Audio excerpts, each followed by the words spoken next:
नमस्कार, आवाज इंडिया में आप सभी का स्वागत है। मैं हूं सीमा और नजर डाल लेते हैं दिन भर की टॉप 20 खबरों पर। संयुक्त राष्ट्र की एक रिपोर्ट में हुआ है खुलासा। रिपोर्ट के मुताबिक द रेजिस्टेंस फ्रंट ने पहलगांव में हुए आतंकी हमले की जिम्मेदारी ली है, जिसमें 26 नागरिक मारे गए थे।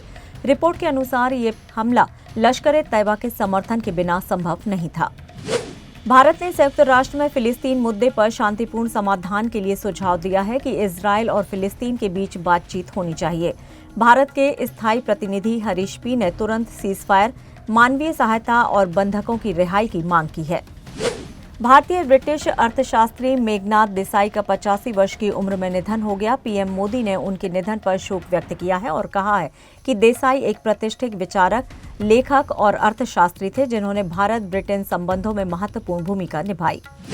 केंद्रीय मंत्री नित्यानंद राय ने बताया है कि सरकार ने 16 जून 2025 को नोटिफिकेशन जारी कर जाति आधारित जनगणना कराने की घोषणा की है, जो 2027 तक पूरी होगी। जनगणना 2 चरणों में होगी। पहले चरण में हाउस लिस्टिंग और आवास जनगणना होगी, जबकि दूसरे चरण में देश की पूरी आबादी की गिनती की जाएगी। कृषि मंत्रालय ने बताया है कि पीएम किसान योजना के तहत किसानों को 2 अगस्त को 20वीं किश्त के 2000 ट्रांसफर किए जाएंगे। प्रधानमंत्री नरेंद्र मोदी वीडियो कॉन्फ्रेंसिंग से 9.3 करोड़ किसानों को पैसा भेजेंगे। बिहार के मुख्यमंत्री नीतीश कुमार ने विधानसभा चुनाव से पहले आशा और ममता कार्यकर्ताओं के मानदेय में बढ़ोतरी की घोषणा कर दी है। आशा कार्यकर्ताओं को अब 1000 की जगह 3000 रुपये प्रोत्साहन राशि मिलेगी, जबकि ममता कार्यकर्ताओं को प्रति प्रसव 300 की जगह 600 रुपये दिए जाएंगे। महाराष्ट्र में कांग्रेस ने बड़ा संगठनात्मक बदलाव करते हुए नई पीएसी का गठन किया है, जिसमें रमेश चेन्निथला को अध्यक्ष बनाया गया है। इस बदलाव के तहत 250 से ज्यादा पदाधिकारियों की नियुक्ति की गई है। ये बदलाव पार्टी के संगठन को मजबूत करने के उद्देश्य से किया गया है।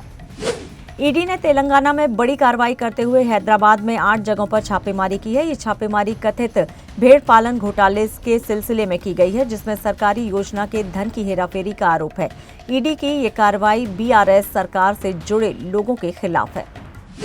लद्दाख के लेह जिले में 6105 मीटर ऊंची एक अनाम चोटी का नाम कोलकाता के आरजी कर अस्पताल में रेप और हत्या की पीड़िता ट्रेनी डॉक्टर की याद में अभ्या रखा जाएगा। ये कदम पीड़िता को श्रद्धांजलि देने के लिए उठाया जा रहा है। श्री अमरनाथ यात्रा को खराब मौसम के कारण बालटाल और पहलगांव दोनों मार्गों से रोक दिया गया है। श्राइन बोर्ड ने भारी बारिश के चलते ये फैसला लिया है। अब तक 3.93 लाख से ज्यादा तीर्थयात्री पवित्र गुफा में दर्शन कर चुके हैं। गुरुग्राम की कंपनी में 25 वर्षीय कार्यरत चार्टर्ड अकाउंटेंट धीरज कंसल ने दिल्ली के बंगाली मार्केट स्थित होटल में हीलियम गैस से आत्महत्या कर ली। घटनास्थल से एक सुसाइड नोट भी मिला है, जिसमें किसी को भी दोषी नहीं ठहराया गया है। बाराखंबा थाना पुलिस ने शव को पोस्टमार्टम के लिए भेज दिया है। नवी मुंबई के एक प्राइवेट स्कूल की महिला टीचर को नाबालिग छात्रों के साथ वीडियो कॉल पर अश्लील हरकतें करने के आरोप में गिरफ्तार किया गया है। पुलिस ने बताया है कि टीचर ने लड़कों को आपत्तिजनक वीडियो भी भेजे। मामले में आरोपी महिला पर पॉक्सो एक्ट के तहत कार्रवाई की गई। ऑस्ट्रेलिया में गिलमोर स्पेस टेक्नोलॉजीज द्वारा डिजाइन और निर्मित रॉकेट एरिस अपनी पहली परीक्षण उड़ान के दौरान दुर्घटनाग्रस्त हो गया। रॉकेट उड़ान भरने के सिर्फ 14 सेकंड बाद ही क्रैश हो गया। एरिस रॉकेट छोटे उपग्रहों को कक्षा में पहुंचाने के लिए बनाया गया था। ऑस्ट्रेलियाई सरकार ने 16 वर्ष से कम उम्र के बच्चों के लिए यूट्यूब बैन करने का फैसला लिया है, क्योंकि बच्चे ऑनलाइन प्लेटफॉर्म्स की जगह से नकारात्मक रूप से प्रभावित हो रहे हैं। सरकार का मानना है कि इससे बच्चों की सुरक्षा और मानसिक स्वास्थ्य में सुधार होगा। डोनाल्ड ट्रंप ने एक बार फिर से दावा किया है कि उन्होंने भारत और पाकिस्तान के बीच युद्ध को रोका था। ट्रंप ने कहा कि भारत मेरा मित्र है और उन्होंने मेरे अनुरोध पर पाकिस्तान के साथ युद्ध को खत्म किया। हालांकि पीएम मोदी ने इस दावे का खंडन किया और कहा कि दुनिया के किसी नेता ने ऑपरेशन सिंदूर रोकने के लिए नहीं कहा था।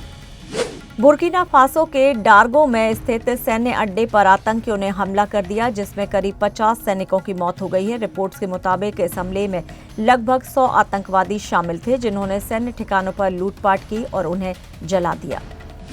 सोने चांदी के भाव में आज फिर गिरावट दर्ज की गई। गोल्ड के रेट में 110 रुपये प्रति 10 ग्राम की गिरावट दर्ज की गई और ये 99,920 रुपये से गिरकर 99,810 रुपये प्रति 10 ग्राम हो गया। चांदी के भाव में कुछ खास बदलाव नहीं हुआ और ये लगभग स्थिर रहा। मंगलुरु की रेमोना एवेट परेरा ने 170 घंटे तक लगातार भरतनाट्यम करके golden book of world record में अपना नाम दर्ज कराया। रेमोना ने 21 जुलाई से 28 जुलाई तक चले इस नृत्य मैराथन में भगवान गणेश और देवी दुर्गा को समर्पित नृत्य पेश किए। 82 साल की उम्र में इंस्टाग्राम चलाना सीख रहे हैं महानायक अमिताभ बच्चन। वीडियो पर फैंस के रिएक्शन सामने आए। एक फैन ने उनके लिए वेलकम टू जेन जेड कहा, जबकि एक अन्य ने कहा, सीखने की कोई उम्र नहीं होती, आपके लिए बहुत सम्मान है सर। दिशा पाटनी की बहन खुशबू पाटनी ने कथावाचक अनिरुद्धाचार्य के महिलाओं पर दिए गए विवादित बयान पर प्रतिक्रिया दी है। उन्होंने आग्रह किया है कि ऐसे बाबाओं को सपोर्ट ना करें।